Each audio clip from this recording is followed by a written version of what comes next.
Ladies and gentlemen, are you ready for start time? Ladies and gentlemen, we have Jus Jase in the house tonight, and they just got back from World Tour, and I think they got something they want to say.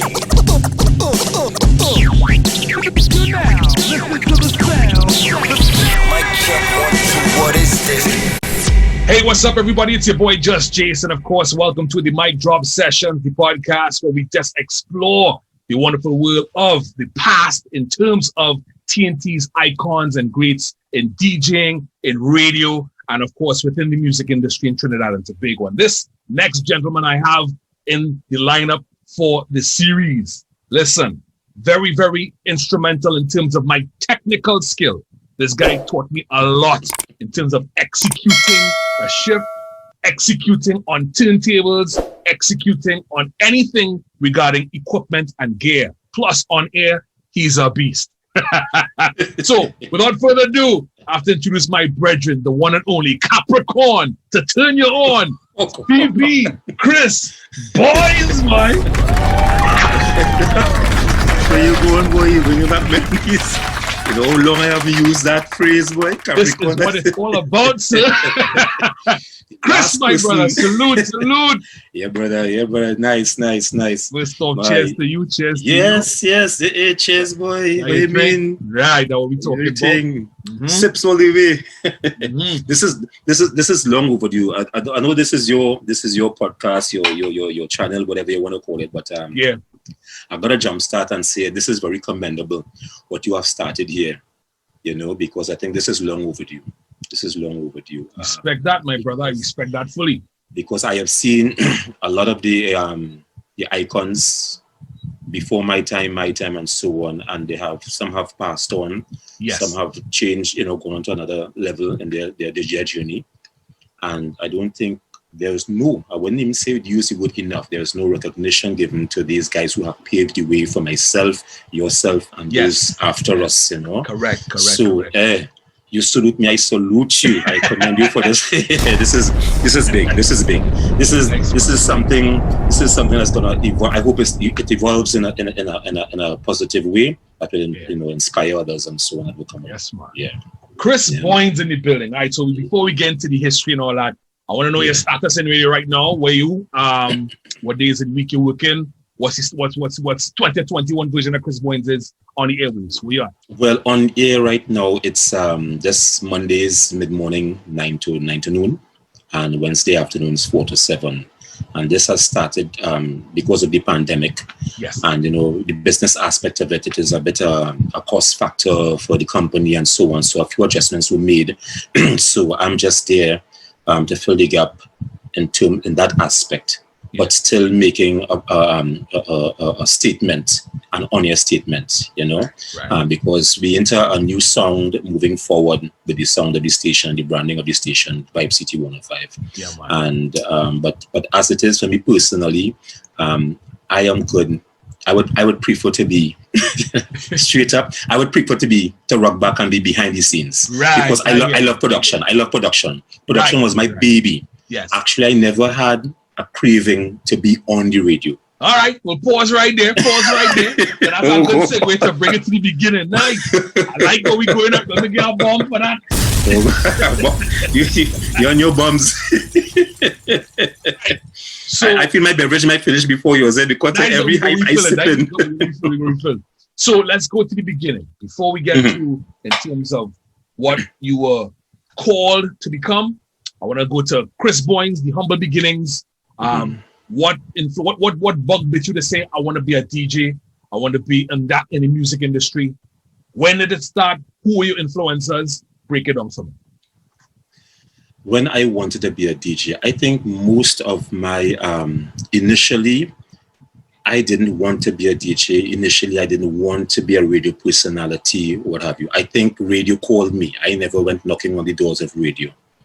To jumpstart, before I even saw the front door, the steps to radio or radio station, it started off as my brother used to do some technical work behind what we call Radio Fusion. Radio Fusion, yes. When it was Radio Trinidad in those days, Yeah. And he migrated to Canada or Montreal and came back about a couple of years after. What was his name? And Dean. Dean. Dean. That's my eldest brother. Okay. Which will take me back to a point I heard you and Franco mention also. I wanted to see Franco to ask you. He had a band. You will understand why I won, because he had a band, Combo Mania. Dean and the Celebrities. This combo band thing. Right. Everybody was in it. Right. So I had to talk. I heard Franco mention that to you. Yes. So I don't want to distract you too much, Nice. That's good. That's good. Yeah. So he came and he said, I was an office boy at Charles McEnany at the time. Because from school, only one school I attended in my whole lifespan, my whole journey. Okay. I after that school, which is on Richmond Street, Western, now Sacred Heart Boys. Okay. On Richmond Street. Yeah. So from there, I went across as an office boy to work with the company. And about a year and a half after, that's when my brother came back and he wanted to see me on another level. So he knew somebody at this radio station in the music library. Back then, the late Russell Celestin, and he spoke to him. They were good friends, and they called me in, and he asked me, if I could type. I said, well, I'm not a touch typist. Right. I said, but my father has a typewriter at home, so I will just sprung away and play the fool and practice, Right. So they gave me something to type out, to check my typing skills, to work in the music library, So I went and I typed because I just 2 fingers. 2 finger type. I still type 2 fingers to this day. Right. And I go down, bam. So when I was done, he said, you finish? I said, yeah. So he was surprised I finished type out that in 2 tools because I'm not using all, like I said, a touch typist, what you deem a touch, like the secretary someday. Yes. So anyhow, that went on, and that qualified me to work in the music library. Because when he got when he saw what I did, he said, okay, we'll give you a call. Next day, they called me, asked me if I wanted to study next week in the music library as a library clerk. Okay. Well, you know our music library then. But the listen, music library. Hey. I wish I had pictures of how that library used to be. Think of folks watching this. Think of an entire auditorium, a room, right? Yeah, a Welsh room with levels of records and discs. And from floor to ceiling. From floor to ceiling. We had to have step ladders to climb up, to sift through records to pull. And we're talking about a whole room full. That was epic. And remember how we would search for our records in the crates? Yes. We search for it on the shelf like that. Same way, yes. And I was so, when something becomes a part of you, it's like sometimes they will call, or like in days when you're doing his program in the Bishop, CV, I want to get so and so. Each record, everybody have a number, a respective number. Yes. So I already have an idea what shelf. It's on the 3rd shelf and what box. So I will just go to that box and I just average and I get it out. I run in sleep because he wanted now. So Jace, you have to dissect your questions, because I will give you. I will give you stories. We have time. I will give you stories. Wow. What I have, and I can also give you stories. When I say if only the walls could speak. Yes. That's a different kind of podcast. We go leave now. All right. So the library was there. You mastered the art of finding stuff in the library, right? Yeah. What direction you went into after from the library to?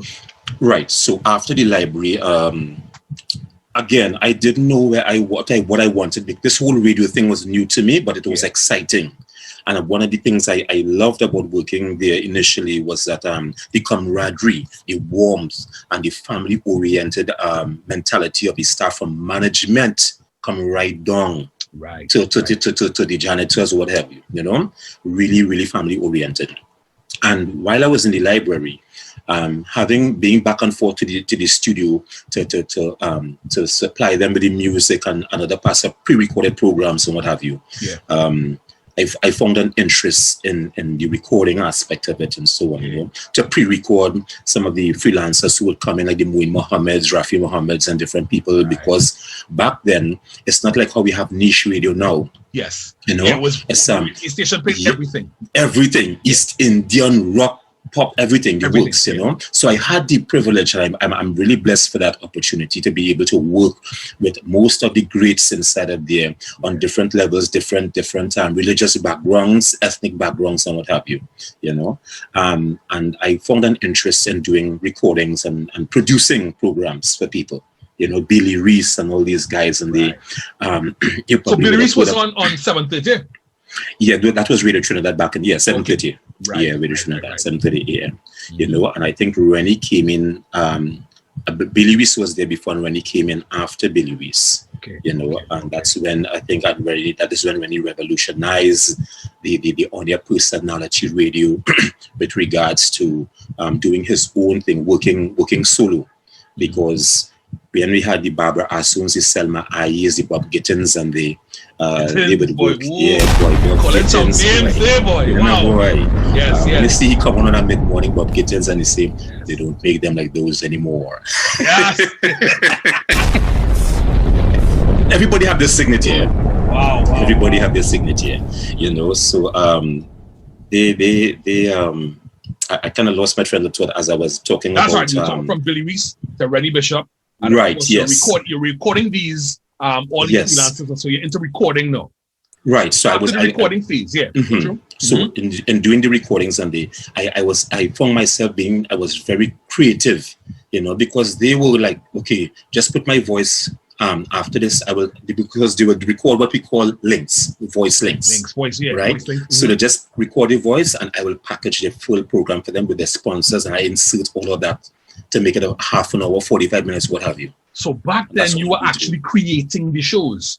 Yes. Yeah. They told you what music they wanted. You had the yes, they will have the list. That's right. And you would just piece everything together, like what we do now on computer. Right, correct. That's right. What you edit on computer, that's I do it manually on reel-to-reel tape and cartridge. Editing and splicing tape, cutting your finger. Into the block with this. Wow.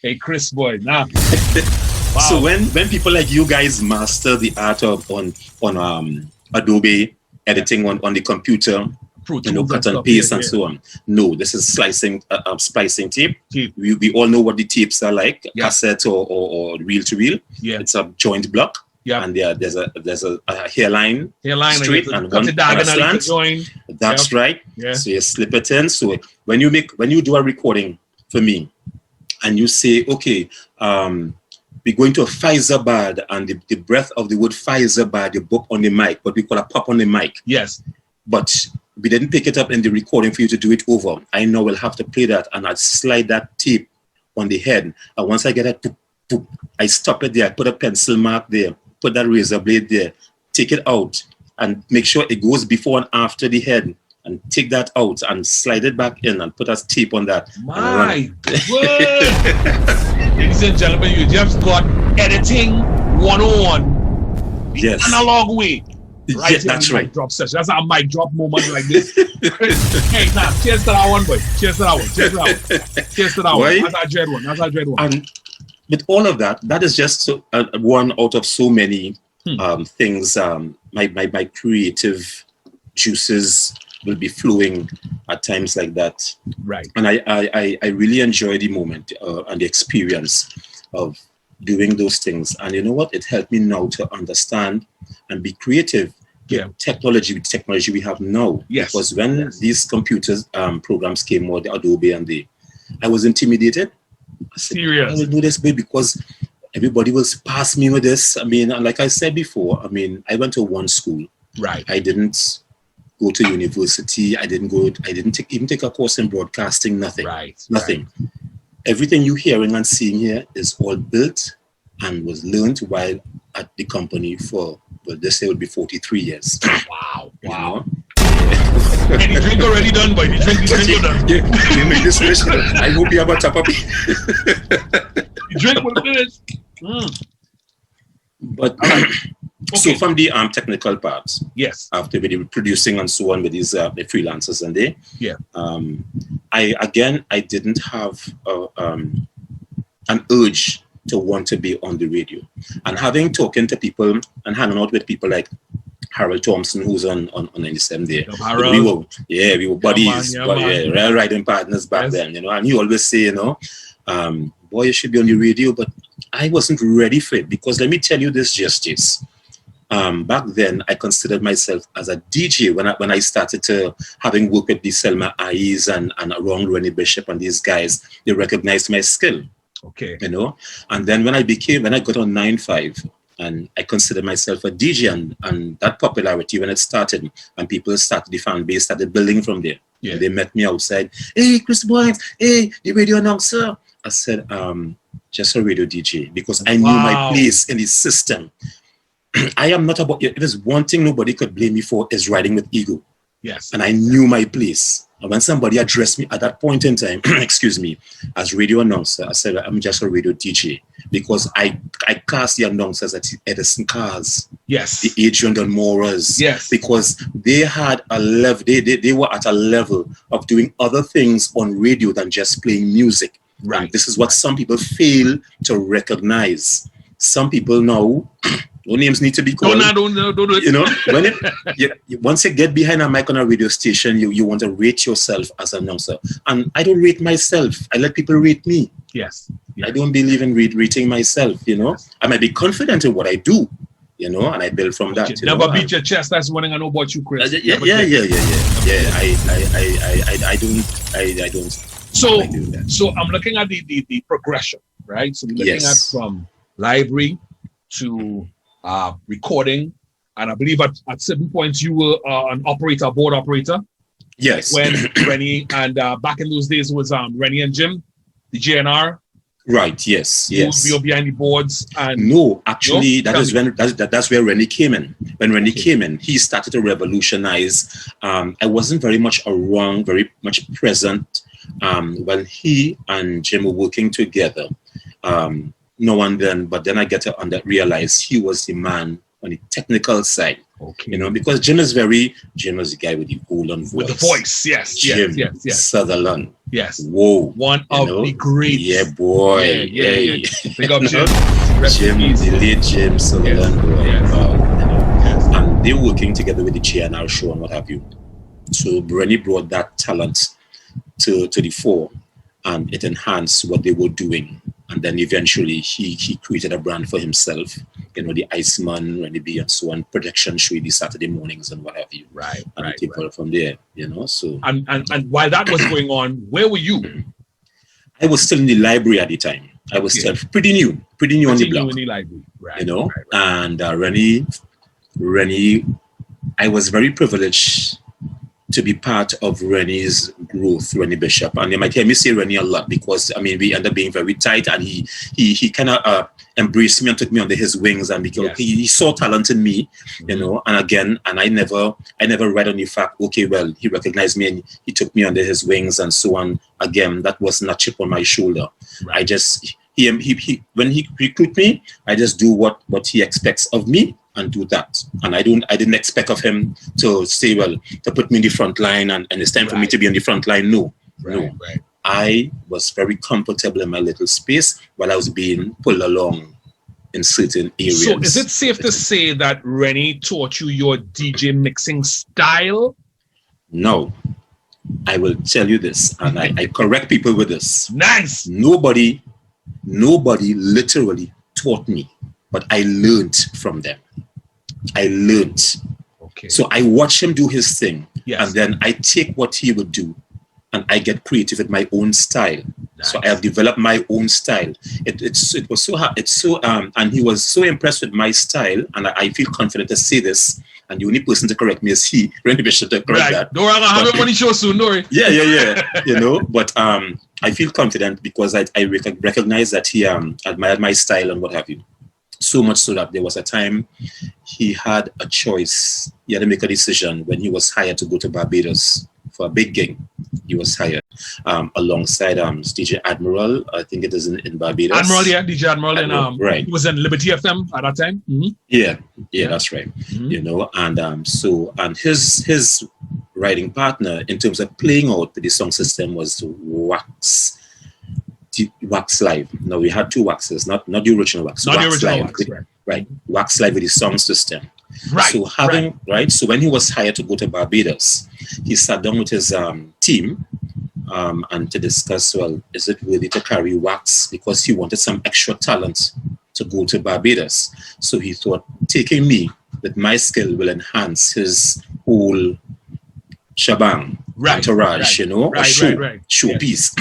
Because really and truly, Wax Live was just a sound system guy, So he took me along with him. I said, well, okay. So I went along. Jace, I think that was one of the highlights of my career, DJ career. Yes. Because when we went there, if you let me know if you cut me off, because I tell you I have stories I could tell from go ahead. Tell them, my brother. This is what it's about. So we went there, and I'm being the humble person I am. I just they're tagging along, okay. There's Rennie Spotlight, and so I'm there with the guys, and they went on stage. Rennie and Admiral on stage. I see 4 turntables. First time I had the privilege of seeing 4 turntables. Well, 2 sets. 2 sets, side by side. Right, All 4 lined up. So when he playing, then Admiral came and played, and so then when we was playing, I see Admiral like trying to create a show now. It's like it's a showdown between himself and Rennie and so on. Yeah. And I stand there watching. And I said, "Oh, why he want to throw off Rennie on his set? Why he going down?" But they know each other. They vibes in. Yeah. They going down. And then like when he felt, in my opinion, I should say, like when he said, all right, so he said, Chris TB, come on, So you're young, I thirsty. Yes. I jump on. And I found the opportunity to do something live that I always wanted to try at a party. And I didn't see Grandmaster Flash. I heard when Grandmaster Flash came to Trinidad, he did a session. And as my buddy Harold Thompson told me, because he went to the show. Yes. He said, boy, if you hear what Grandmaster Flash down the turntables. I said, what? So he had to sing it for me. I said, what is he did? And that is what I did live in Barbados. Without knowing Grandmaster Flash did it in Trinidad. No, I knew Grandmaster Flash did it in Trinidad. Okay. And I practiced it. I practiced it. Right. Because I didn't see him, so I practiced what Harold sang for me. Yes. And so I went in studio. I didn't have the turntables, and I practiced on those belt drive direct drive turntable. Yes. Those big platters. Yes. Pace. And if you see me, and it's not no mix up. No. It's this big platter here, cross the console and come across by the it's real interesting, boy. Wow. From then to now, But however, so you did it live. Yeah, I did it live, and the beat was good. And if I could sing it for you, Billie Jean. Can you? Billie Jean. How it starts? Doom, doom, doom, doom, doom, doom, doom. And so I created a live loop with it, because Admiral was playing The Roof Is on Fire, right? So when he playing, I jump on the other 2 turntables, and I just created a live loop. And so I say, okay, so I've given him time to ease off The Roof on Fire. So I realized that he's scratching and liking himself. I say, okay, time to up my game here now. Yes. Yes. So I do so, and so the two, I say, okay, while that's going on, I start over the next one. So I just light up you. That is listen, folks. You have to pull, if you can, go on YouTube and pull up Grandmaster Flash, The Adventures of Grandmaster Flash on the Wheels of Steel. And there's a part on that 12-inch recording where he does exactly what Chris just said. Pop, pop, pop. Will you see us? Pop, pop. Go check it out. Check it out. Grandmaster Flash, Adventures of Grandmaster Flash on the Wheels of Steel. I would jump off here and go by my library and pull out one of them records and so I have it right there. I know exactly what you're talking about. And didn't it was on YouTube? Well, look at that. I have to go and see that now. Check that out. Right? Yeah. So that was it there. Epic, man. Epic. Yo, that deserves a cheers, boy. Yeah, man. It is really, really great memories, boy. And I think my tenure with the company, and like anybody else, any other company, as a matter of fact, not just radio, based on your duration, you will have some ups and downs, sir. Yeah. And what I will tell people is that even though there were ups and downs, you might have been beefing then, but it helped me to be and understand, to be a better person and understand. Sometimes in some cases where management are concerned or your superiors are concerned, you know. So it's not all the time you will take things and be tooting, as you would say, and carrying on. And that lends to a level of being unprofessional if you look to carry yourself in that manner. Yeah. You know, so it helped me along the way. But All right. the journey, the transitions and so on, boy, hey, Sweet. boy. So speaking of transition, so you went from that. Rennie soon departed. I know you became the one on the air. You more or less filled the void that Rennie left. Yeah. You Yes. ended up being the Saturday morning. All right. Well, it And started juggling with between you and Stanley. Stanley. Yes, it was Stanley and I together. Okay. You know, we were doing it together. And then I can't remember. I think we recognized it was a bit tough sometimes. And in terms of our commitment between our personal lives, I believe that's how it worked out. And there were times I would come on and Solo. Solo, because he's unable to make it and what have you. So I think we came to an arrangement whereby if you could go one in, one out. Right. So if I'm on this Saturday, Stanley's on the following Saturday. So we started to alternate. Yes. And I liked it that way for the simple reason that the less of me you hear, the more of me you will want to hear. Right. That was my philosophy. I like that. Yeah. The less of me you hear, the more of me you will want to hear. Nice. And that was my mindset when I realized that there was a possibility of me getting on radio. And I honestly would have preferred if I wasn't on radio, on the air, as a presenter 24/7 or whole week. Nice. I enjoy being on a weekend, miss me for 6 days, and come back again. All right. You All know? right. Yeah. So what we're gonna do in this part of the podcast is this is where our lives. Yes. Bring that in now. No. Yes.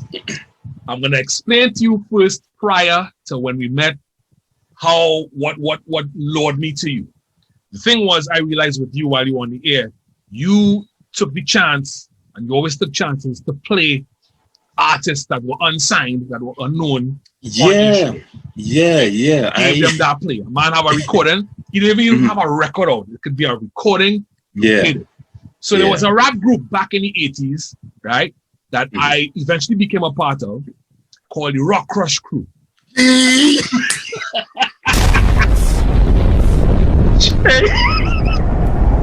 Yes. I tell you this podcast ain't easy, you know, right? All right. Hold. Drop the mic.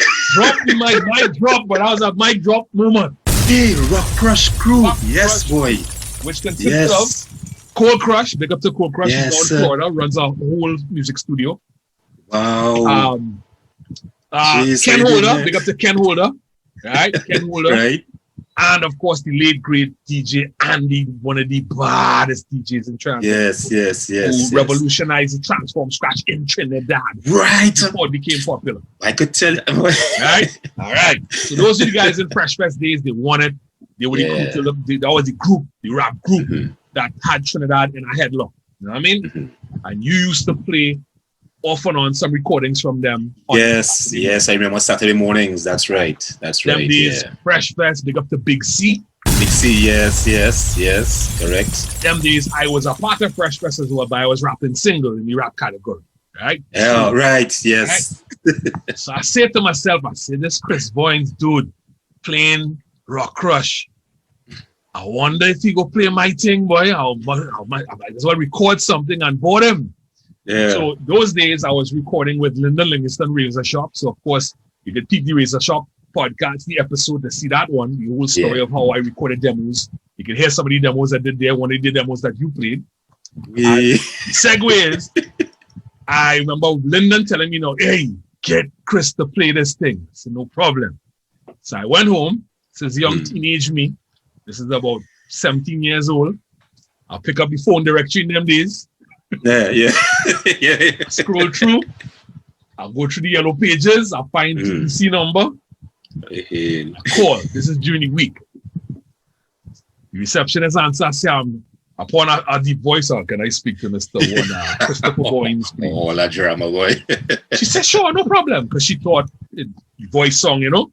Right. Well, yeah. So I said to myself, I wonder if I'll get you, boy. You answer. Hello. I said, is this Chris? Yes, it is. I said, Chris, my name is Jus Jase. I'm a rapper. Ting. I'm recording. Ting. If you like it, give it a spin. If you don't like it, it's no problem. Your response was, all right, no problem. Bring it in for me. I said, all right, well, I have it on cassette. You said, no. Has to be on a reel to reel. Right. Came off, Yes. went by Engine Room by Robin Foster. Got a track. Hey, Robin Foster, boy. Robin Foster. Way, yeah. History, yeah. And then came to the station and I met you. That was the first time we met. And I had you in me. Boy. Do you remember that? I can't remember that at all, boy. What year would that have been? What year would that have been? 1980. It's in the 80s, yeah? In 1988. 1988. Wow. Way, boy. What was the track? The track was called Pay the Price. Pay the Price. Pay the Price. Go back to the Razor Shop episode, take a listen, and you'll tell me, right? So, I give you the recording. I said, all right, I'll check it out and take. So that was like, say, the Wednesday. So between Wednesday and Saturday, I am just like a headless. Ansi. This man gonna play this thing, but Saturday morning, bright and early, tune in. You start, ting, ting, ting. Capricorn, turn you on, ting, ting, ting. Mix going down, ting, ting, ting. 10:30 in the morning, Saturday morning. All I heard was, right about now, I have a special song to play. Local upcoming rapper by the name of Jus Jase. Right. So, by the name of MC Jus Jase. Hey, MC. Hey, that's right. He played my song, my brother. Right? And listen, my landline, this is phone in them days. Landline blew to hell up. Yeah. Because Chris Boynes playing MC Jus Jase on 95.1 on a Saturday morning, which was prime time in MD. So my brother, from that is what we linked. First off. Fast forward now.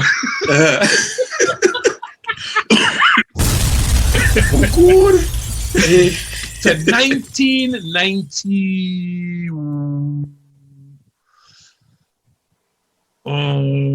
I want to get the exact year. Anyway, when I say the song, you're going to know exactly what I'm talking about. Criss Cross Jump. Yeah.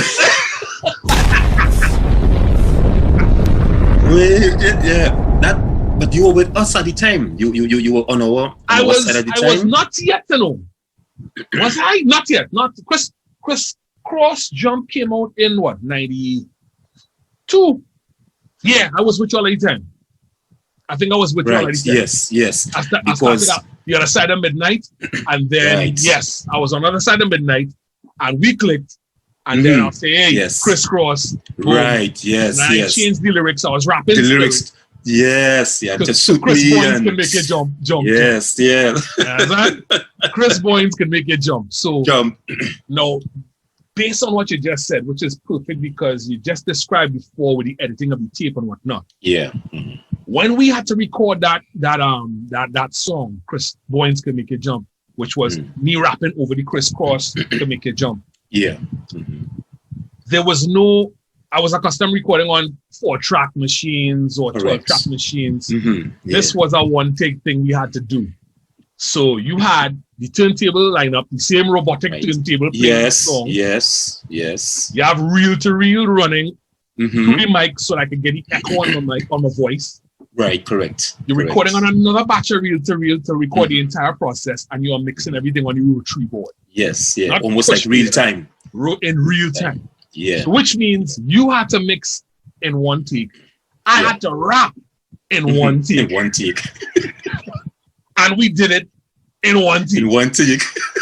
And you played it. You used to beat the shit out of that. How you mean?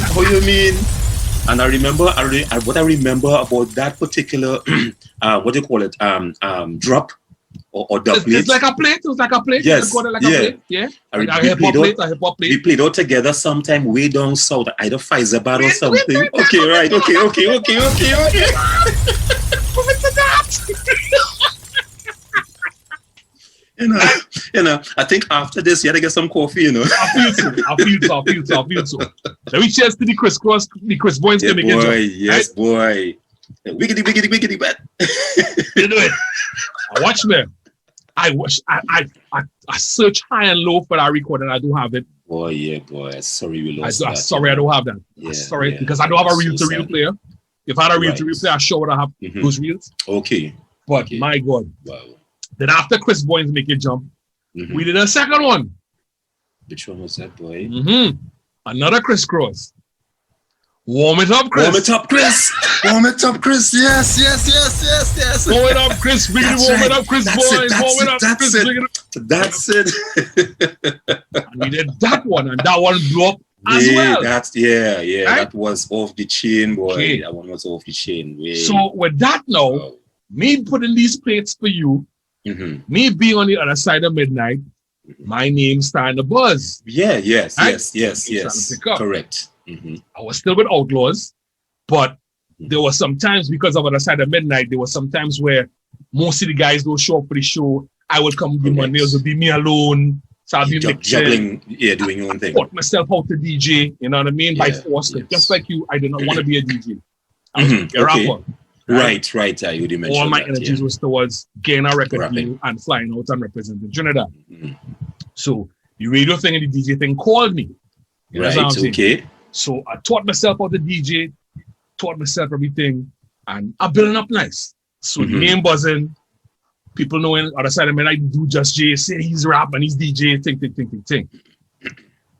So while this goes on now, Brenda De La Rosa, Oh, Big up to cool. Brenda. Lovely lady, boy. She's a darling boy. Sweetheart. Brenda Right. De La Rosa. right, Yeah, boy. hits me up and says, Jace, here's what's going on. I want you to DJ in a party down in Point Fortin Civic Center. And it will be you and Chris Boynes, Yeah. and it's going to be broadcast live Right, on yeah, boy. 95.1 on a Saturday night. I leave that to linger right there. Chris, I'm going to tell you something here tonight Wow. that probably you've never noticed before, and the whole of Toronto people probably never knew.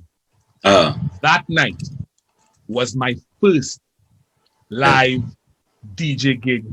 You serious? That was your first live one? That was my Way. first time I played in a public performance ever in my career. Ever. But then that makes me comfortable enough to say, well, similar to like myself, I mean, if that was your first time, I mean, once we have, I think what we have in common is that level of confidence in ourselves and know what we are about. Yeah. And this is our brand, so we were able to come out and represent comfortably based on what we are called upon to do. So Yes. if you say that's your first time, I at that time didn't know. But didn't the know? transition, no, I didn't know that was your first time. You know, I didn't know that was your first time because when you Don't came paint the on, picture for him. right, you paint the picture before. Don't paint the picture for him.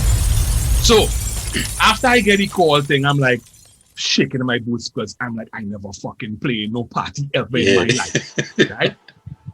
I go on by Mario, right? DJ Mario. Yeah, right. Head of Yeah. Outlaws. I said, Mario, I get hired to play in a party.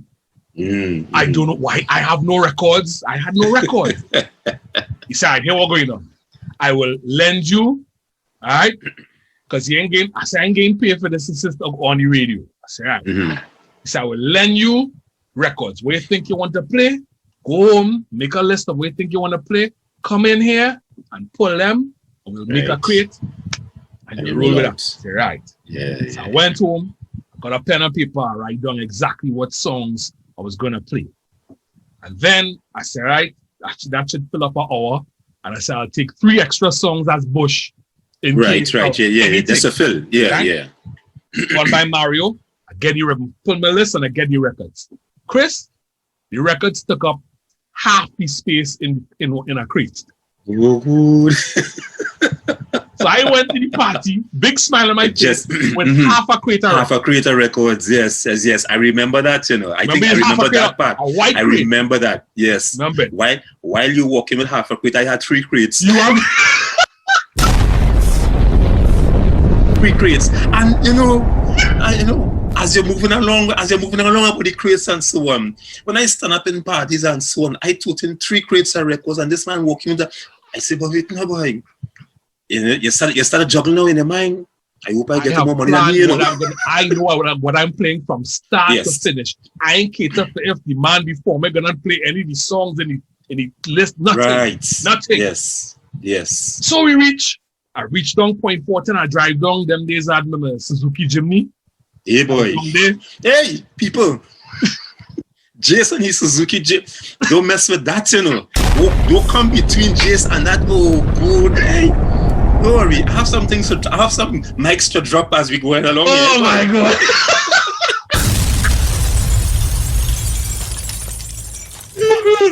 So I reached down Point 14 Civic Center. Boom. I think who was the man doing the broadcast? Was it Pius? No, it might be I think it was Clarence would have been Clarence. Clarence. Yeah. Clarence was there. So Clarence there we did.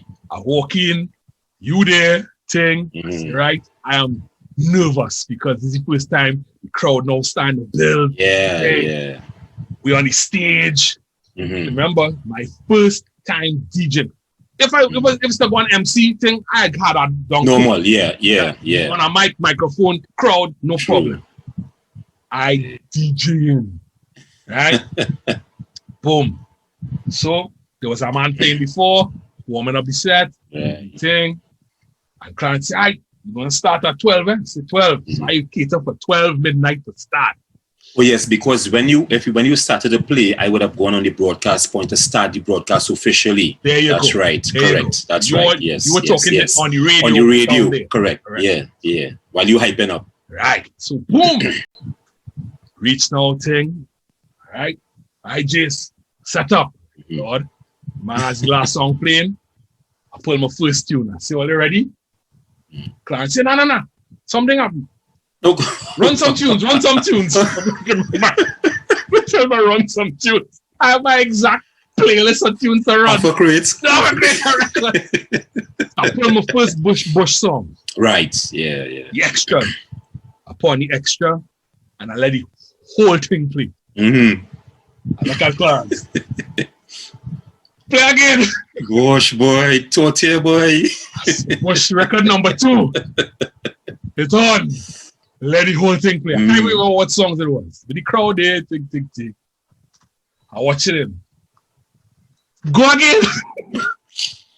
My final Bush song. After this, is a song to my repertoire, right? Right. Cool. Upon the last Bush song, I start sweating.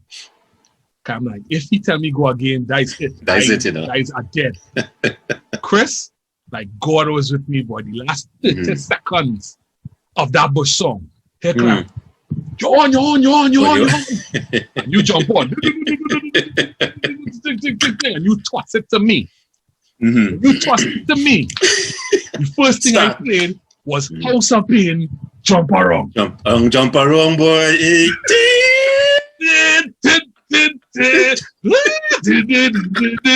And the crowd. Yes. I think I could clearly remember that moment, you know. Yeah. Because I remember when we were on stage. Yes. And like the broadcast point was on my left, Clarence and myself were here, and you were on the set across to my right. Yeah. Like straight across, like the bar area was on that side there and what have you. And people were just coming in. We actually could see the entrance of people coming in. Yes, you're absolutely right. I remember that. Yeah, boy. But what I like, one of the things I really remember distinctively on that night, on that session, was when you were done with your stuff and you're ready for me to come on. Yes. It was a smooth transition. It was the transition, and you did that. You used the crisscross to make the transition. That's and right. Rap and so on. And warm it up, Chris, and all this kind of stuff. And Chris, you did it live. It was live. It was live. That's what I'm telling you. That's what I'm telling you.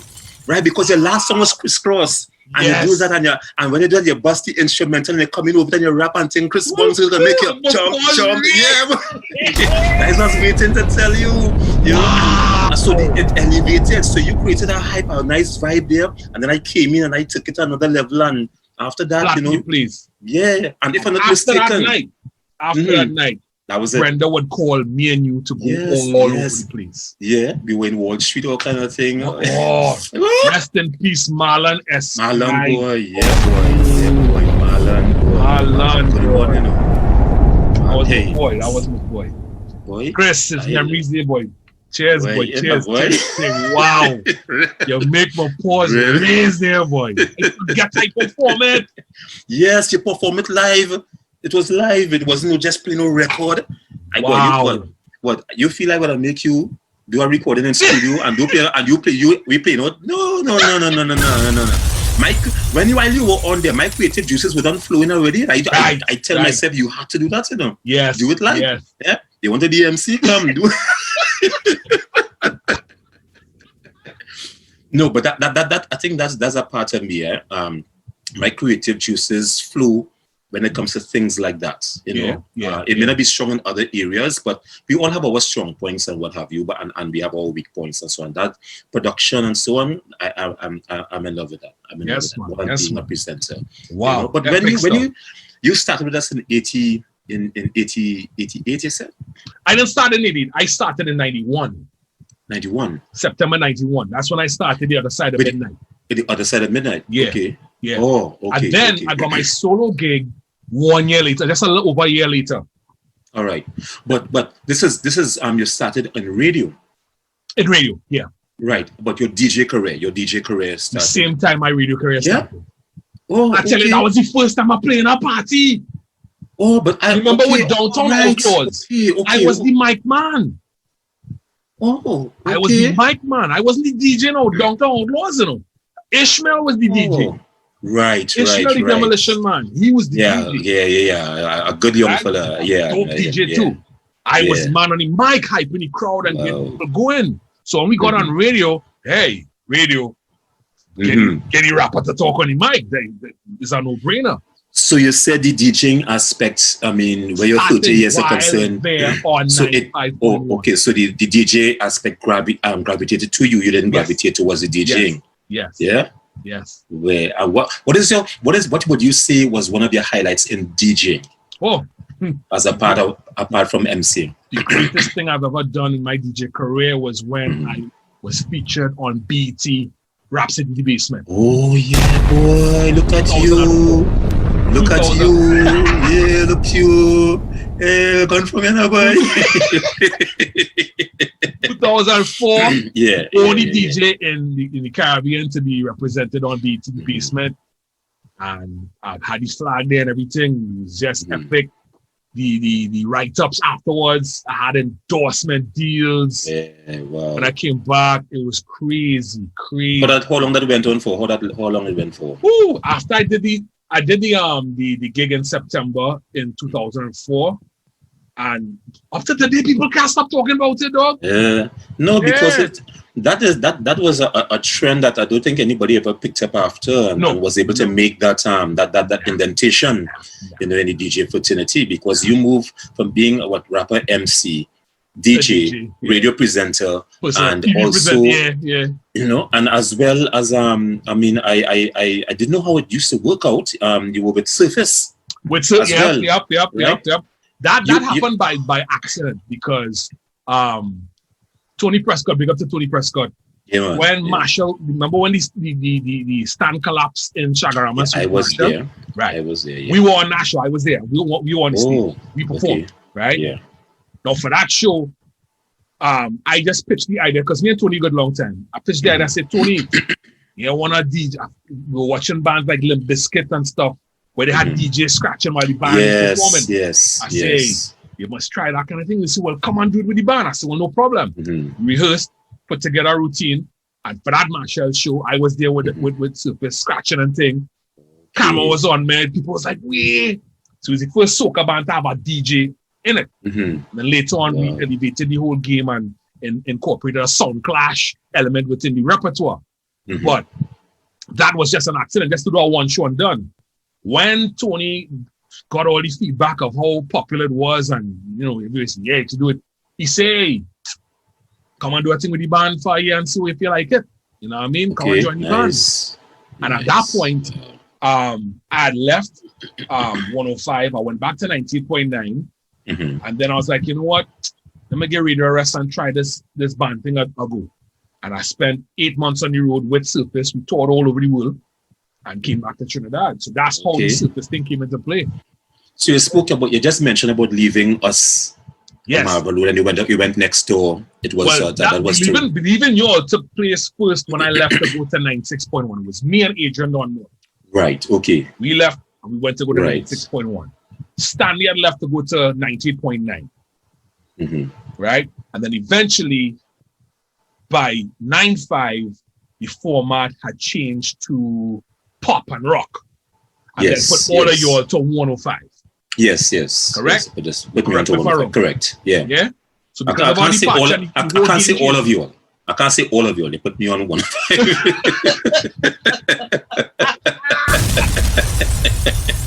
I don't know who is you all you're talking about. I don't know who you all you're talking about. I was outside. I'm talking from the outside again. You know, and I but put 105, and then so I did 96. After 96, then I went to 98.9. Then after 90.9, I went to Power 102. Started that. Right. After Power 102, I came to 105 as program director, which is a question I need to ask you right now. I'm glad you did. Now, I was happy to be program administrator and whatnot, you know, because I wanted the managerial position and whatnot, and but with my managerial skill boots per se. Right. But when I got there, I realized they didn't offer you the job before I got there. Oh God! Oh, I remember you asked me that, you know. And I did ask you. You asked me that. You said, Chris. I'm like, Chris, how come you was not the program director? Now, if you don't want to answer because you want to keep things cool, it's all good. If you want to answer, go ahead and answer. No, I don't know. I can only go with perception, you know. But again, and I am the person.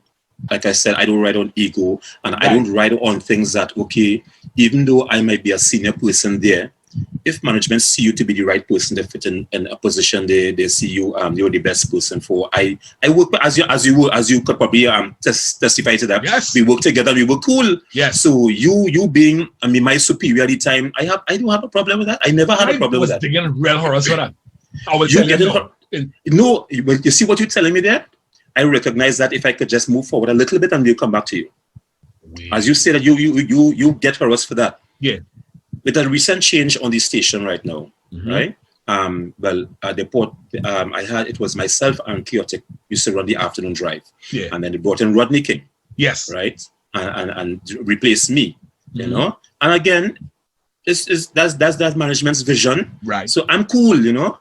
And I get a sense like my boy he looked a little tense, you know? Because, here's a man I respect for, you know, a legend, you know, I look up to, and he's sitting in the same room. So I call him outside in the foyer. I say, boss, I say, you come here to do a job. I said, I know you're feeling a little uncomfortable, maybe a bit intimidated if it's a word to use, you know, because you're replacing me. I said, let me tell you something. I said, make yourself comfortable. I said, if you're not sure about something, come and ask me. I will help you. I will show you around, you know. And one of his first the Retro Thursday that Jus Jase created.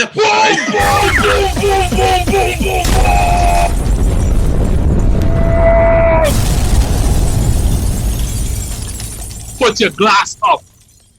Put your fucking glass up, Chris. Chris.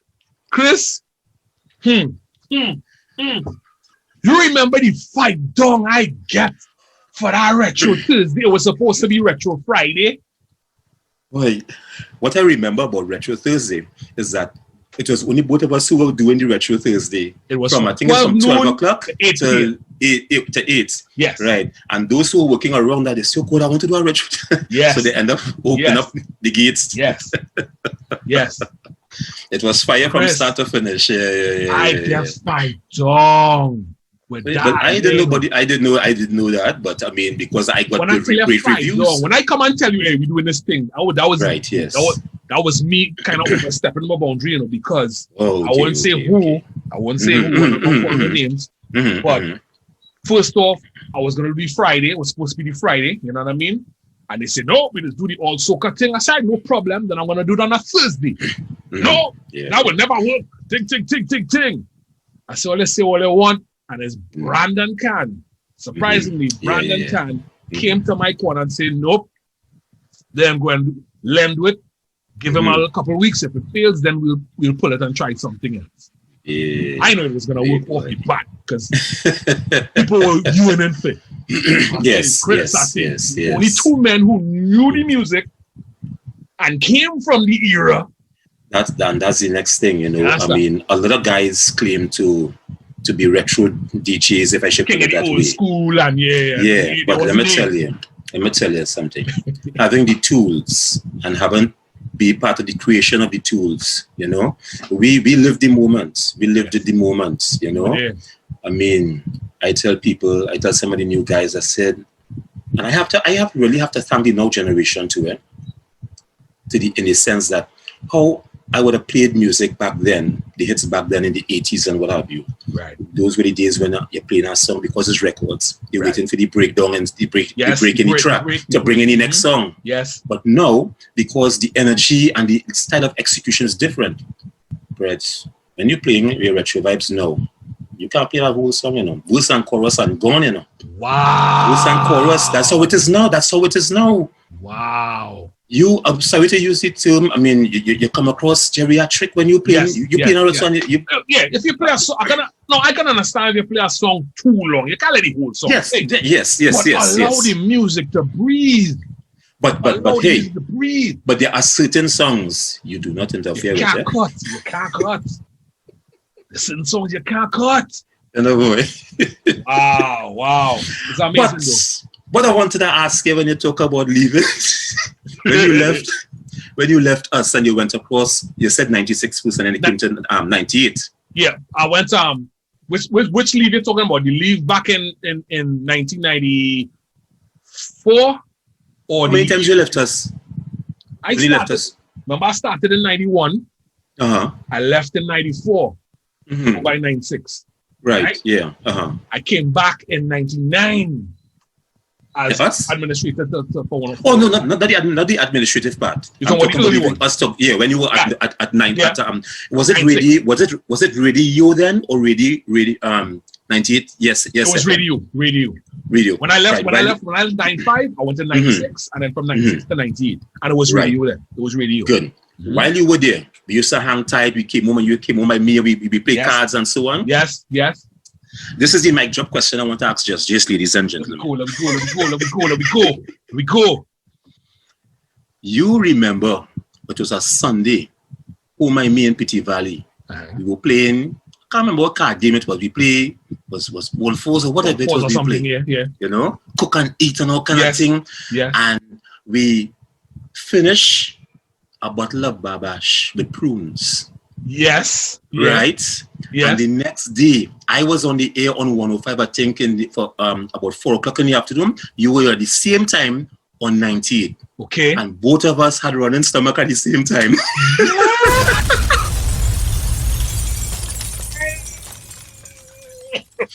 At the same time. Yes. Shit in the law. Real shit. We should only place. That is true. I don't know if you will remember that, but I remember.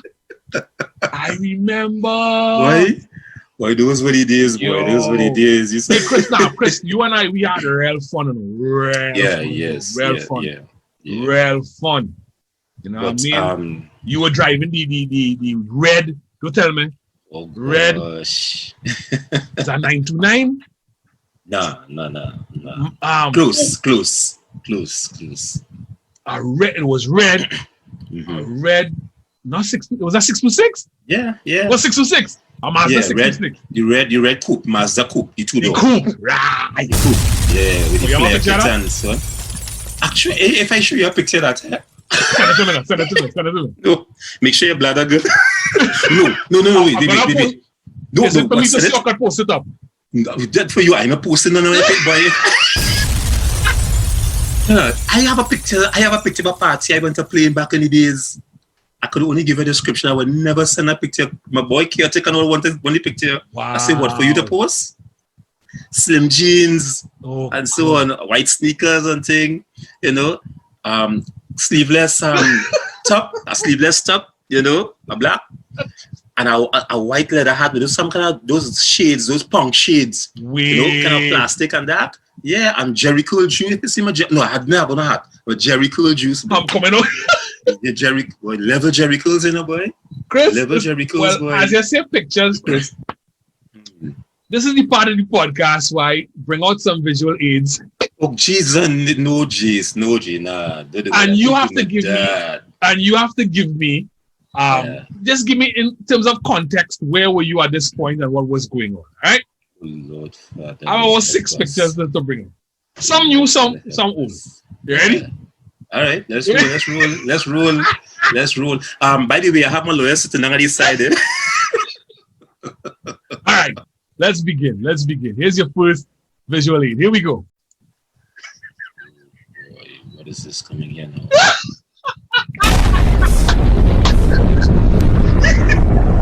Where was this? This was in 105 studio. Let me look good. This was in 105 studio, one of the early years of 105. You know, when 95 studio, when you guys were doing the after midnight, and when you walk the corridor and you pass by the library and the staircase there, yes, that short staircase, yes. When you reach up there and you turn left, that's the studio. We call that Studio 3. That was Studio 3. All right, Studio 3. That was Studio 3. Yeah. Okay. Look at that baby face, boy. Yes. All right. There's a couple more. Let me get them loaded up here so that we can have some good fun with this. All right. I will give you a story about that picture when you finish. Okay. Cool thing. Yeah. Here's the second one. Oh my. Hey. That picture was taken. As you see other hands, you see other body languages there. Yes. I can't tell who they were, but we were posing to do. It was a campaign to market the station 105. Right. So they took us out in the car park and they put that little signage on the ground there, the logo on the ground, and they had us posing different freestyle positions. Right. You know that you see that shirt? Yes. You see me in? Let me tell you something. That was my Sunday best, Jace. I don't know every time I wear that shirt, I am in my best mood. I have my best moment. No, it might sound weird. I wore that shirt till it frizzled out, you know. Wow. I wore that shirt a lot of places, mostly parties and so on. I felt comfortable. I don't know. I mean, that was one of my best shirts. Trust me. All right. Yeah, and only baggies was the thing at the time. Baggy clothes was in docking them days. Yes. We're moving along. Marvel Kappa. Oh gosh, Calypso Rose. Calypso Rose. She's a darling boy. Yeah, boy. She is a darling. She came to the studio. I remember when I interviewed her that day. You know, I mean, some New York DJs were in the studio at that time. Okay. Right? Mastermind boy? Is it Mastermind? DJ Mastermind? Yeah, they're from Team Soca and so on. Okay, right. Mm-hmm. It was about 3 years ago they came down to work on our station at Carnival Time, freestyle and so on. And so I interviewed her, and that's when I took out that picture of that view, you know. Nice. This was one of the greatest interviews they had across the nation at the time. Yes. You know, but I mean, and when I'm called to interview people like Rose, you say, okay, Rose coming in to this afternoon. Could just give her 10 minutes. I say, well, you can't give her. No, you can't give her a legend. That is my point. Can't give her a legend 10 minutes. How could I interview Rose for 10 minutes? No, I can't. Let me tell you, half an hour is not even enough. Yeah. Half an hour is not enough. Yep. What, boy? Yeah, no, but a lot of program administrators don't understand that. Correct. Yeah. Because that brings yeah. I would say, you know who could do a 10 minutes with Rose? I mean, with all due respect, everybody have their strengths and weaknesses. Yeah. I mean, people who not into the historical part of the person you're interviewing, right, or the legends and what have you. Because to ask a young urban DJ this, hey, we have Rose here, interview her one time. Why are you putting him or her in that position? No. Because she's in the building? No. Do not put your brand, use your brand as a guinea pig, just to say I had Rose. Correct. You know, you don't do those things. Correct. Let us say we had Rose in our studio and then song foolish. Come on, man. Hey, speaking about that. Oh, you have more clips or what? Yes, I do. Oh, good. Brace yourself for this one. I'm trying hard to distract you, boy, but I'm not succeeding at all. Yourself for this one. Here we go.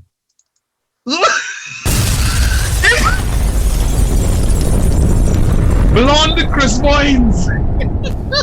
Jace, where you get those pictures? Jace, where you get those Don't pictures? study that. Don't study that. Don't study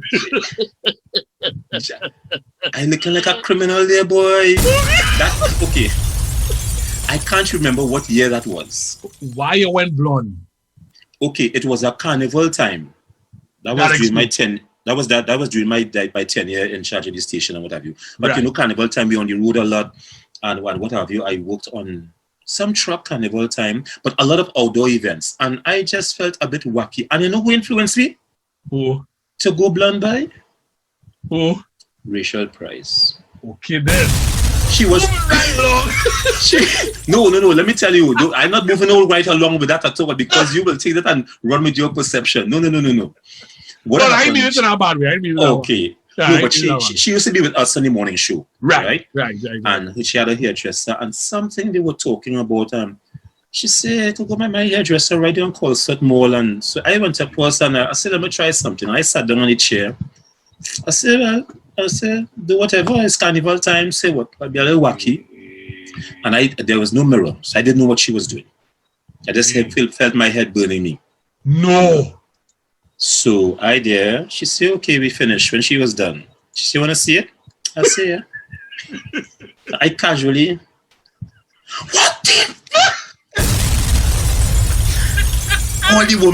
all the women inside of there, they start to laugh at me, boy. Oh, God. I say, wait. And then I started to console myself. I said, anyhow, it's carnival time, man. You know, it's small thing, nothing. Yeah. And I roll with it and so on. I kind of get to like it, eventually.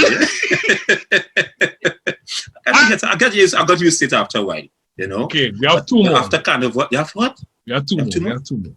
You have two more. Oh, jeez. Now, this one, I want to. Which one you want first? You want a good one and then a questionable one, or you want the questionable one and then the good one? Ladies and gentlemen, Jus Jase is done questionable. You just drop whatever. All right, questionable it is. Here we go. Jesus and ages, Lord Father, help me. Help hand the foot. Hey.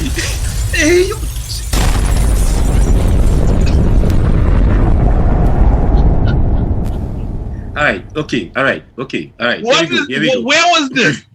This was in Radio Trinidad studio, right where Rennie and they will do the projection tree and there. Right.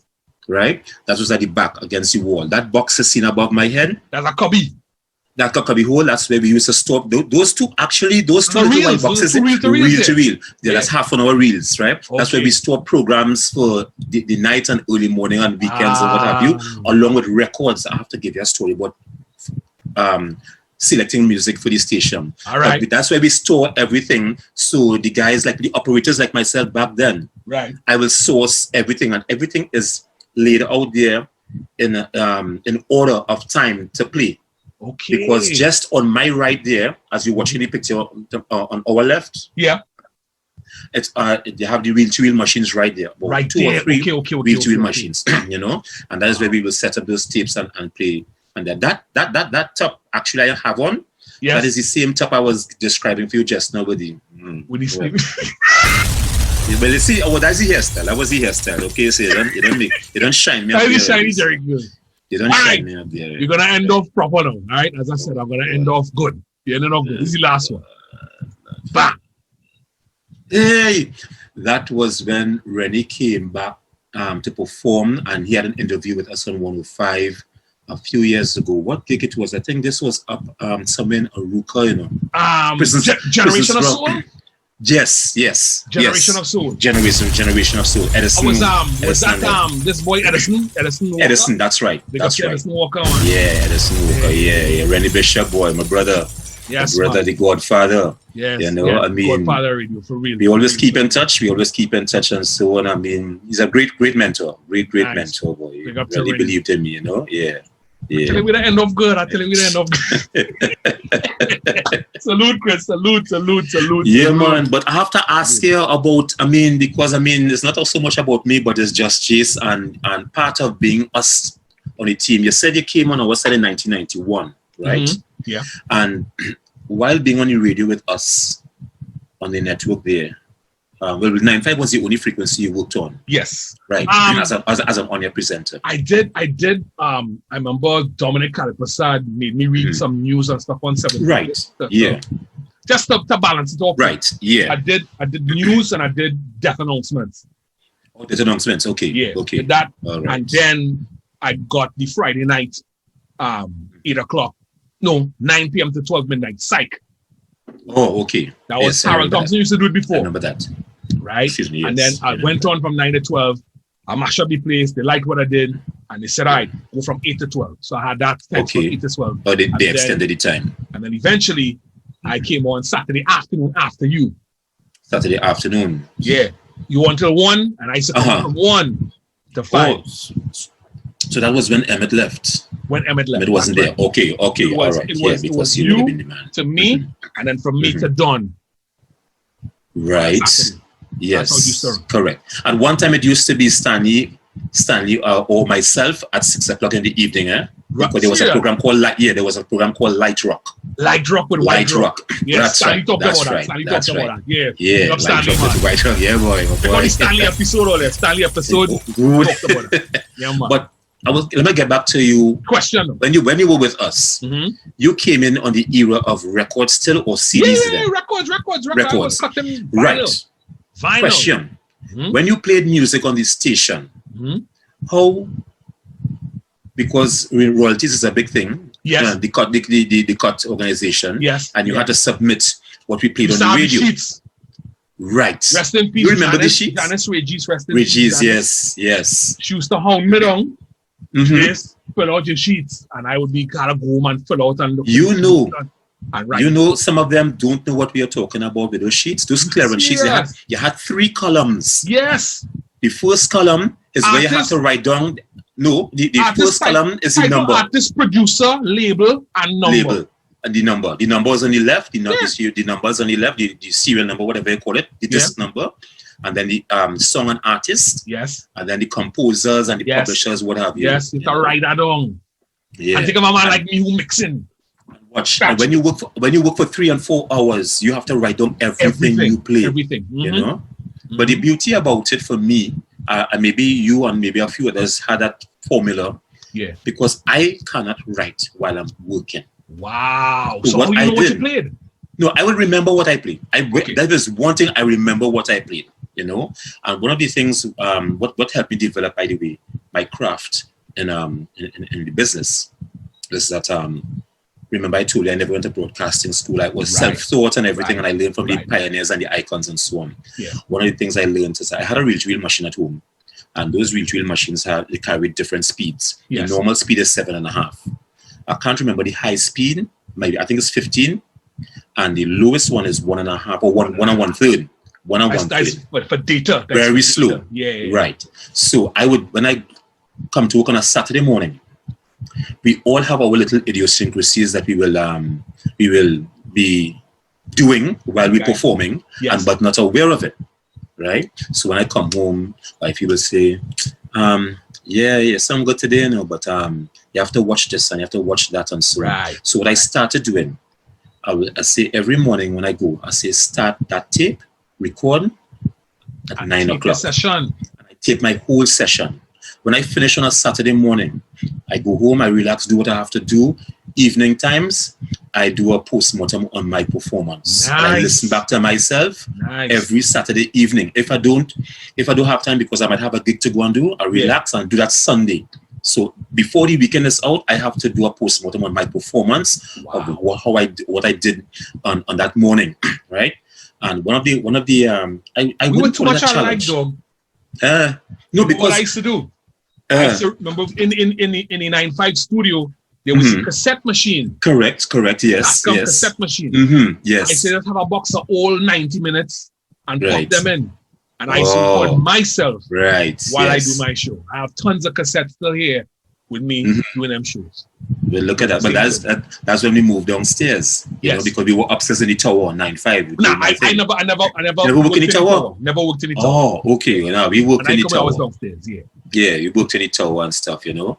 Wow. Yeah, and imagine Tooting the Creator Records going up those up them stuff. And that spiral. Wow. Hello, you know, man. Wow. I could tell you some stories to real drop the mic stories. Let's hear it. Let's hear it. No. I mean, yeah, no, man. Thanks for the uncut podcast. Chris, I have $1 million question for you. Oh, yeah. Now you hear about me leaving, you hear about Adrian leaving, you hear about Stanley leaving. How come you never left? You ever had the urge to, let me give something else a try? You stayed for 43 years this year, right? 43, yeah. 43 years this year. Mm-hmm. How come you stayed? I think two things. One, I don't think I might be the person that have that, if I should use the term, testicle fortitude to jump out or make that jump to try something new. But at the other, but more than that, I think I felt pretty secure and comfortable with the company because of my my status with the company being what you call it, you were just with me now, a permanent staff member, right. a staff member, and as freelancers like yourselves and so on, and Adrian at the time. Because I think, if I'm not mistaken, at that point in time, management would have changed or were about to change. And part of the system, based on what I was made to understand, is that they would have been holding back on making some people permanent. Permanent, right. It might have been able to work with you guys comfortably based on how they want you guys and that kind of stuff, you know? Right. So being on staff, I mean, I would have more to lose to walk out and venture into another, because actually, but one of the things that helped me to stay trending is that Neil Giuseppe, another good soul, yeah. Neil Giuseppe, yeah. You know, we had a reunion about 3 years ago. Okay. You know, we had a nice reunion. Everybody came together. How are you calling that boy? Well, what you call me? Who is this? It's a small thing, man. No, but it was a tough call. It was a tough call. We couldn't get everybody, as a matter of fact. Right. You know. Right. However, while we were socializing and what have you, he said, "Chris, are you going?" I said, "I'm cool." He said, "You are wrong long in this business, but how you going to manage to stick around?" I said, "Well, just like I told you just now, there will always be obstacles, and I was able to work around that and still remain professional." I said, "But one thing I learned is that even though I am there for so long, I kind of rebrand myself and embrace the changes that came along with it." Right. You know, and Jace, let me tell you this, boy. I mean, I don't think you and I, Franco, and these guys, we cut from a different cloth. We cut from a cloth. I am not too sure the others, if they understand that cloth we cut from. And the end of that era of boot camp radio, where we got rigorous training to be all around one man army. Right. Exactly. Yeah. You know, and I said I learned right away to accept what it is and adapt to the changes. And by doing that, there is longevity. Longevity comes with that. Yeah. You know, if you are stuck in a time zone and you are a hybrid in the 80s and if you're into 2000 and you consider yourself you're the best thing since sliced bread, hello, wake up and smell the coffee that's not brewing. You understand? Everybody have a shelf life, Jace. Right, all have a shelf life. That's you know. Right. So this is what. So when I hear young DJs, younger than myself, playing some of the music I used to play, but in a different way. Yes. Because they learn from us, I learn from them. Correct. That's how it is. Correct. And I am not a selfish guy. If you don't know something, I will let you know how it's done. The best way to do it. The worst thing is to keep information and knowledge and experience to yourself. That's why this podcast became what it is. Yeah. Let the legacy live on. For the longest while, and I was like, you know what? I'm waiting. And then COVID came, I was like, Jace, now is the time. Now is the time. Yes. And I had to give the generals, the icons, the legends, the roses to smell while they could still smell them. Correct. And let me say, you, Franco, Harold Thompson, let me say this with a lot of emotions, Jace. You see, you guys are my brother in this business, you know. Yes, sometimes you guys are my brother to me, but I mean, I love my biological brothers. Eh? Yes, yes. But you guys are like my biological brothers too, Yeah, you know. Same here. Same here, When brother. I was real broken up when we lost Polly Thomas, Yes. when we lost Glenn Antoine. Yeah. And I say, but look, how come this thing touching me so? Because we spend most of our lives being together more than being at home. Yeah. Right? Yeah. Sometimes when we come home, it's just to eat and sleep and to roll back out the next day. Yes. Yes. What I loved about working with you guys, boy, and I remember clearly in my head, Adrian Dunmore, Stanley Augustus, Harold Thompson. I don't know if you ever met Steve Sutherland, a tall, that guy. He was from way down south. I probably met him in the dregs. I was in the end. Right. I came in the dregs. So right. I probably saw him in the corridor, probably hail out, but didn't really get to meet him and know him. Right. And he came a couple of times. He would have held on for Emmett Hennessy a couple of times when he come down. Yes. Right? Correct. He was one of the guys, unfortunately, who got caught up in the coup, you know, with in 1990 and what have you. Yeah. You know, these guys, when we pulled together in the library, was the meeting place, was the liming spot, right? And I have to hand it to management back then. I really, really loved management back then. Yes. Their policy is that they wouldn't, if they see us slamming and all talking in the library, they're not seeing it as being non-productive because our creative juices are flowing there. That's right. When you pass and you figure we shit talking, we know we're not chicken, we are bouncing off ideas, we freestyling. And when we are sourcing music for our individual time slots, you know, while I'm sourcing my music, I say, but this Jase boy, you will like this one. Yes. For your time slot. You used to do that plenty. Yeah. Exactly. Yeah. You know, we will see another thing, Chris. You realize that in any spare time I had, where was I? Not in the station. Yeah, this is everybody in the station. I would be like, you know, ting. No more just go in the station. I have no business in the station. I know, work in midnight. Same thing. During the day, hey, Chris Rage, and I am liming. That's what I tell Steve Sutherland used to do the night shift. And you know what time Steve Sutherland coming into the station? Before 12 o'clock in the morning, a normal work day, and staying there right through, pulling music, creating a vibe. He eats and so on, rock back, rest, do a shift, and he goes home. Yeah. And what I loved about is the camaraderie we all had. Yeah. The camaraderie of being there for each other. And let me tell you something. Yes. We could be all talking like how we are talking here now. And if I see something that is grammatically incorrect, you will say, anyhow, that's it. That's how it is. Yes. And no love lost. That's it. You know? No, I cannot tell. Let me tell you. You can't correct these young ones now, boy, Chris. Last carnival, I was going to my mother and I'm listening to radio. Mm-hmm. Don't say who. You know, a frequency and an individual. So I hear they use the word carnival, but they didn't say carnival. You know, and then carnival. Oh. So, but when I heard it a couple of times. So I call. I say carefully. I say it's something kind of you know, low key in the way you're pronouncing carnival and so on. And the response to me was that well, no, I just creating a vibe now. Is a vibe thing now. Jase, correct me if I'm wrong here. It's okay to go down in the vernacular.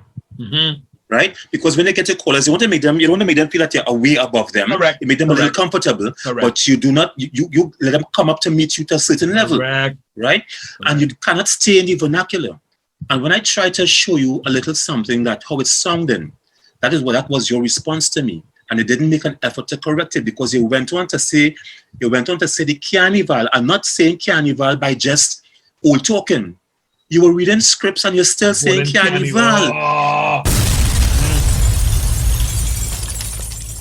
It's not an age thing, Chris. It's not an age thing. No. It's a quality control thing. So my point here right now to you, Jay, what I want to say here to all who might be part of this podcast on Jus Jase's channel here, you know, it's okay. Change is inevitable. We all embrace change. Nothing is wrong with that. Yes. But there are fundamental things you cannot leave out. You cannot leave out the fundamental things in any business. Please. Yes. I find that bomb song soft, boy. But it's all right. No, don't worry. No, I'm very passionate about that. Now, careful, I'm not not saying I'm perfect. We all make blunders, which brings to my question, Jace. What's your biggest blunder on radio? Woo! Oh, I have one. I have one. I have one too. A Wow. shame. Up to this day, I'm still embarrassed. I don't know if people heard it, but this is a dread one. 98.9.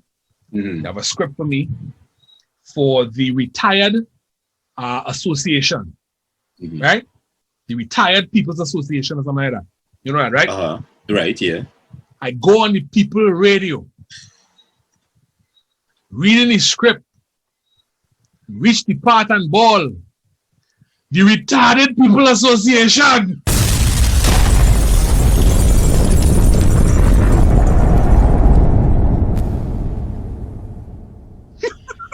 Oh, good. Oh, good, no.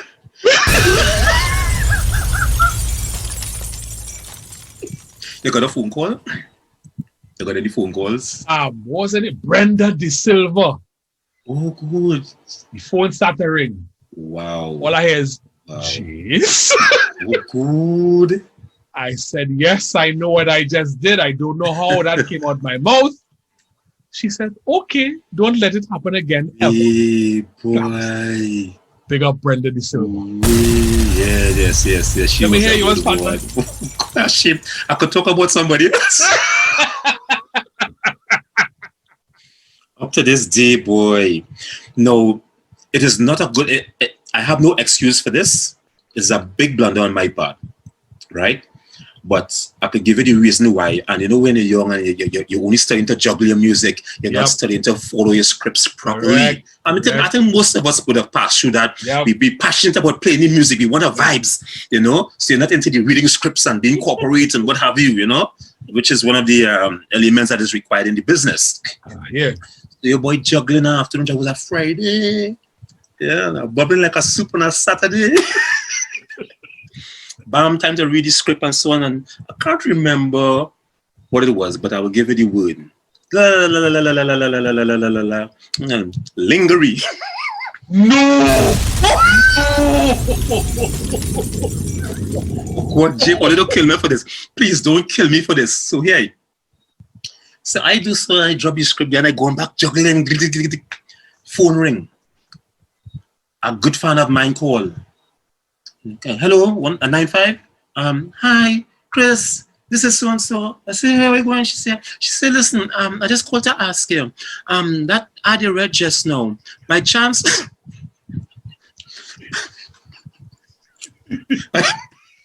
by chance, the word is not lingerie. When she said that, I didn't even look at the script again. I just catch myself and I drop. I said, okay, thanks a lot, thank you. Hang up.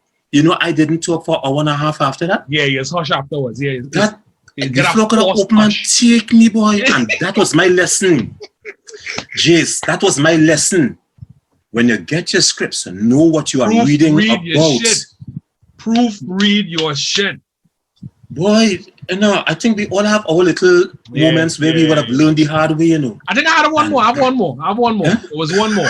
This happened in 95. In the earlies. I'm reading the script and I'm reaching the address of the place. Pastia Road. Pastia Road, boy. Not Page. Pastia Road. And you know, those days, I mean, it was a bit relaxed in that time when you were there. But still, they never used to play when it comes to pronunciation. And that's another thing with management. Right. Management was so cool. Yes. But you see, content, they don't play. Yeah. They don't play. Yeah. There was a time when my dear good friend, buddy, happened to play the wrong side of, I forget the name of the group, The Roof is on Fire. He played the wrong version. Dynamic 3. And Yeah. the roof is on fire. We don't need no water, let them. But boy, I can give you a few quick ones, you know. Another one.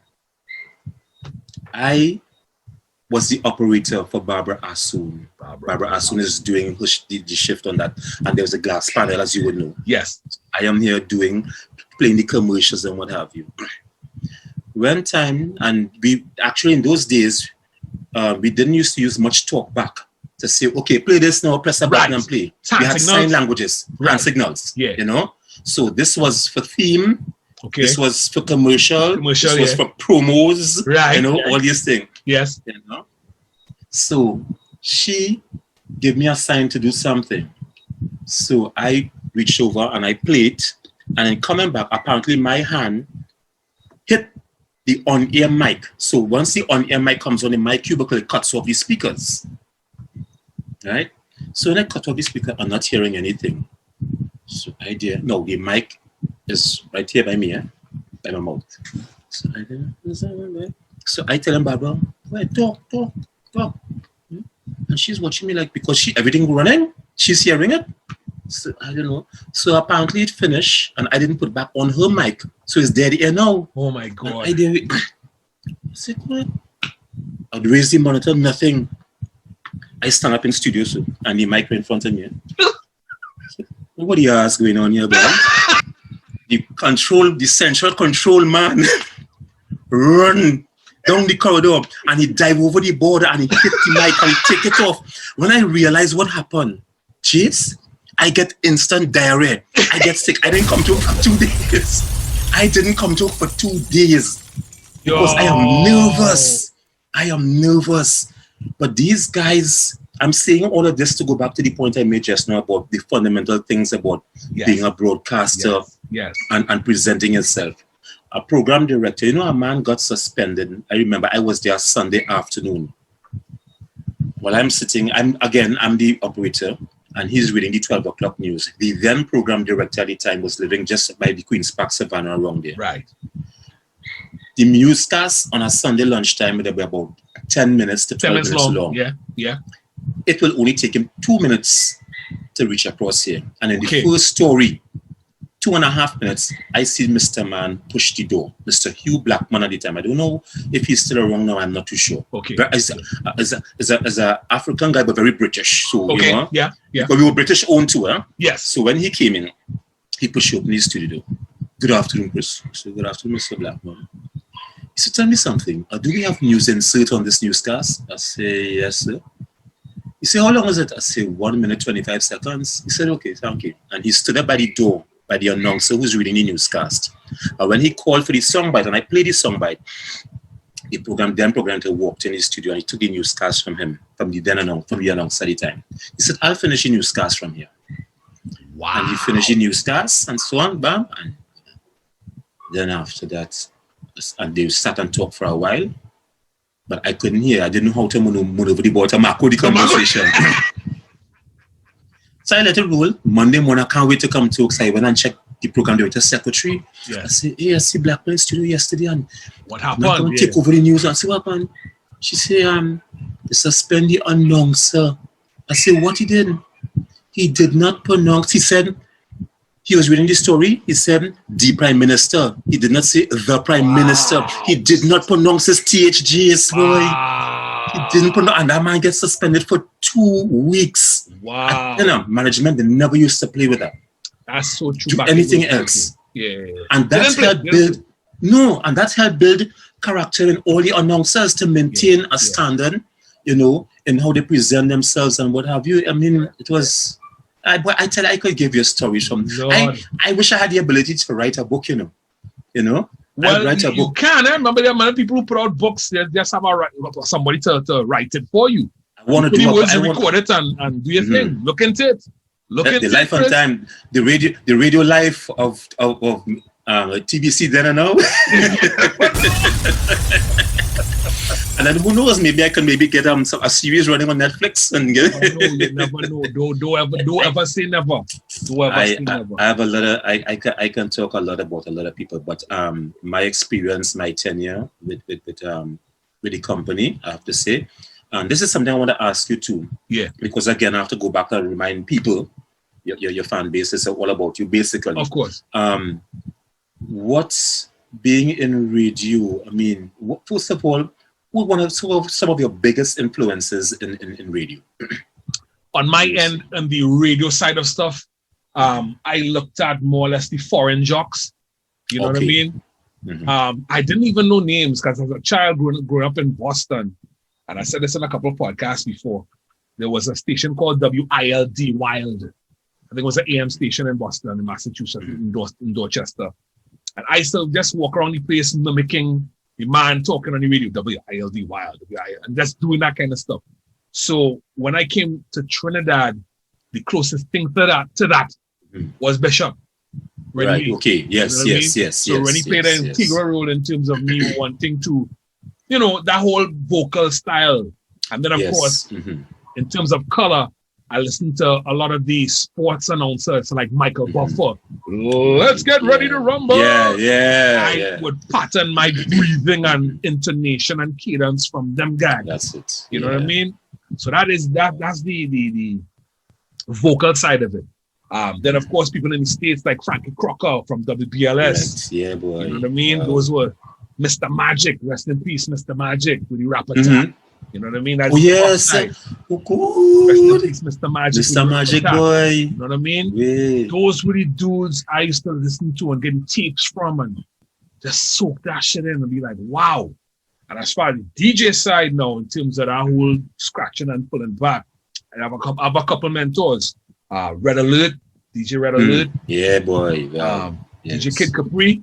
Kid Capri is one who encompassed the whole style of DJing and miking at the same time. A level of energy like a rapper, but DJing mercilessly on the 1200s. Pattern my style after him. So when you're watching like the End of Def Comedy Jam, you'll see him cut up some stuff. I'll be like, And I used to pattern all my swag, everything after him. And then my on air, make show capabilities is like Funk Master Flex. You know what I mean? My technical skills in scratching is DJ Premier and DJ Jazzy Jeff. So I would take all these styles and just come together and create my own persona, the Jus Jase way. And I love, I've excelled and, stepped up my game. Were there moments at all that you might have felt a bit intimidated with anybody in the fraternity at any point in time? Nah, you know me, I fearless. Yeah, I know that. I know sometimes you may have a time you are called upon to do something to work alongside some people, and you might wonder if I wonder if I go in. I go in. Yeah, you're going back broad. I go in. Yeah. I'm brave like that. I go in. I ain't holding back. I ain't backing. No, I ain't backing down. You ever found yourself in a fraternity where you figure, well, the demographics you may not have, you're not too sure if you will fit in, but you were able to survive comfortable? Before I put my foot into something, I will always do the research. Correct. Yes, that's right. You could put me in any genre and I'll lick it up. From chutney, soca, country, western, pop. Like I play EDM, house and alternative music now, in addition to hip hop. R&B, soca, and reggae. I'm playing everything because I'm versed in all genres. And I made sure. Even jazz and all. If you put me in an adult contemporary station, I'll mash that up too. You know what I mean? Yeah, but I love jazz. I love jazz. Because I made sure, and just like what we did, the training we got, Chris. Yes. We were trained to be all wrong. All wrong. That's correct. That's right. That's right. Yes. Every aspect. From the technical side, learning your gear, right? From the content side, from the presentation, from the music side, and then we know as DJs playing and party and stuff, we learn the selections, crowd control, we know everything. So and that's one of the things I did on my own, because like I reiterate again that I taught myself along the way in my journey at the station there. I could not have been the Edison Cars and the Holly Thomas to go out and do panorama broadcasts and all these the carnival broadcasts, and they describe the costumes. And I remember one year, Holly Thomas's office, he rest in peace, was just outside 105 studio at the time. Yes, it was, right? And one day he was out of his office and he stood lower down the corridor talking to Edison Car Morning. And when I stood up in the corridor, I watched both of them. I said, wait a minute. These two guys are the last of the Mohicans when it comes to that, who have that craft of all-roundedness and being able to color commentary to give you do pan broadcasts and what have you. And I then when I look at that, I went to the then assistant program director, or at the time the program director, may he rest in peace, Macdonald Holder. Mac Holder. Yeah. Wow. Yes. I said, I want you to do me a favor. I said for Carnival, and I did it for 3 to 4 years straight. I said, I want to get a pass to go on the broadcast when these guys are going to do all these broadcasts, right? I said, because I'm not seeing myself going to a broadcasting school to learn these things. Yes. So I have decided, and I go back again to what I learned from people. They didn't literally teach me, but I learned. So I went along. And this is how you need to apply yourself in order to be among the greats. I lie. That question you asked me in terms of if I was ever intimidated. Format? Yes. One format. When I was at Power 102, talk radio. Oh, yeah, talk politics. Yes, that would be correct. Yes. That was a new animal to master. Yes. Yeah? It didn't take long. Right, for me to master it. But yes, the first month, I had to really dig deep to find myself to fit in the format. Because you never see ourselves in that particular. Correct. I was music driven. Yeah. That's right. So talk format was new to me. Yeah, boy. When I mastered that, and then they brought on me and sprang along, we had children in a headlock. Sprang time along, number one, the rest in peace, my boy Sprang. Walking encyclopedia, you know. Walking encyclopedia. We had Trinidad and Tobago in a headlock on afternoons, Monday to Friday, dog. Trust me. So you work with Sprang along. Yeah. So that one format was one that had me a little antsy, but I'm mastered and I'm good. So yeah. Play that up. Boy, you run out of time, you know. Yes, boy. Yeah. I told you that, you know. One more thing to go through.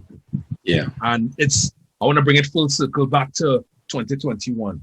Yes. And I'm glad you talked about the carnival commentary and whatnot. So I feel in those 3 years, this probably took place. And I was a little upset with the person who was with you at the time. This was, I believe it was a broadcast on Slam. I think Slam is one of your affiliates, right? Yeah. Right? Yeah. And it was a broadcast carnival time. I don't know if it was a carnival fete or if it had to be a carnival fete because it's Slam, right? And a woman was on, I don't want to call her name, a woman was on with the broadcast. On the broadcast, yes. On the broadcast, it was in the night. And you were there, she introduced you. I was driving from some event or some party or DJing in. And I was like, hey, Chris Boyne's there too, man. Boy Chris there, let me take it in. And she did an injustice in terms of how she introduced you because she did not know. Probably she was ignorant to the fact of who you were, but she just more or less introduced you. Well, we have someone, he's from a sister station 105. It's just Chris Boynes. I'm like, yo, no. All right, so what you said, it was a carnival show? A carnival, I think it was a carnival broadcast. I can't remember if it was a fete. Wasn't Soca Monarch? I wonder if it's that. It could be that. Let me clean my specs and let me... Go ahead, my brother. And after this, we go wrap up. Yeah, wasn't that Soca Monarch? I think so. I have worked with a lot of people and so on, and like I said, everybody might have the little shortcomings, and we work together as a team, and you know. And as you bring that up, I think that could clearly be only one person. Yeah, that could only be one person or one person alone. Like no names mentioned. No. And it's so much so that I didn't pay attention. I didn't notice the introduction because maybe at the time I was focusing on something else while I was being introduced. Right. You know, and then again, even if I picked up on it, that will be water off my back because if you because it was a half-ass introduction. It was really a half-ass introduction. Right. And you and I, people like you and myself, we will give respect where it's due to the person. I pick up on. I was like, how is she going to introduce the man like that? It almost came across as if, I really don't want you here on this broadcast, but he had to work here. No, well, two things. Let me say two things with that. One, she has a responsibility or had a responsibility to know how to present herself at that particular moment, right? And on the other hand, I don't blame her because of the people who you put to do certain things, you know? And I go back again, I have a problem when the powers that be use your prime property as a guinea pig at the wrong time, at the wrong given time. When you, or should I say, we supposed to be the official station for certain things, and everybody's locked on. Anyhow, but that individual, to short along moving forward, I remember at the end of the broadcast, and again, a member of management were there at the time. Yes. Middle management were there at the time. And we're signing off the broadcast, the show came to an end and what have you. And when you're closing off a show, you do a little preamble or a little, a wrap up, what took place for those of me who might have coming halfway on the show or what have you, and signing off and so on, And I am seeing at the corner of my eye of both my co-host and the middle manager as if like, why he doesn't shut up? I have sponsors to acknowledge and what have you, So I always remember that. And listen, and look how I brought that up. Yeah, we never talked about it. I haven't seen correct. And I remember, and driving up the road, and it rubbed me the wrong way. So yes. Yeah. Well, I realized earlier, club, that the person wasn't about their craft at all. They were just there to see what part of the camera they could catch, or when a camera could catch them. Wow. Because you on radio, you come to do a radio broadcast, Jase. I mean, oh gosh, sorry, there's a peak on side of me here. That's all right. Go too hard. If you come to do a radio broadcast, during the broadcast and every 2 minutes, this is you.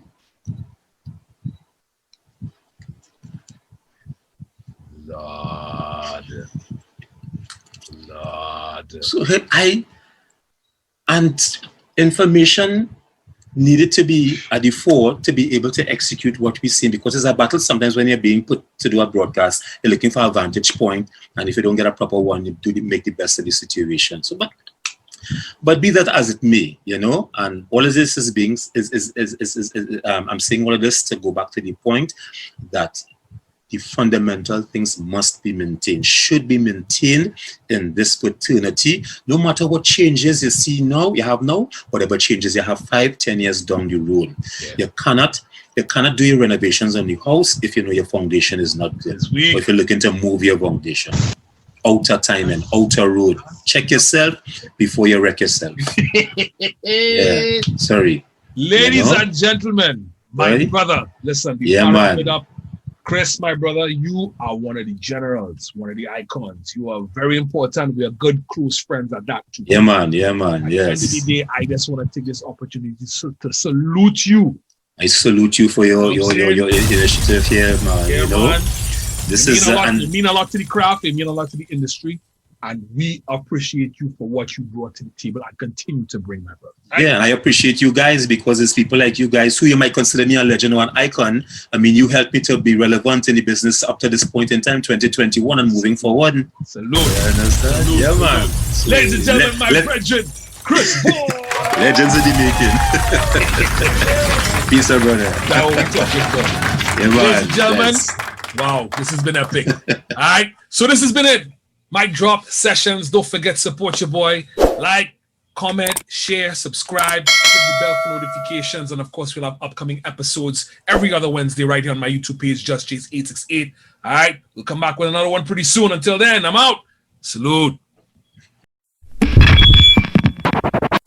Ladies and gentlemen, Are you ready for start time? Ladies and gentlemen, we have Jus Jase in the house tonight, and they just got back from World Tour, and I think they got something they want to say. You now listen to the sound. Mic check 1, 2, what is this?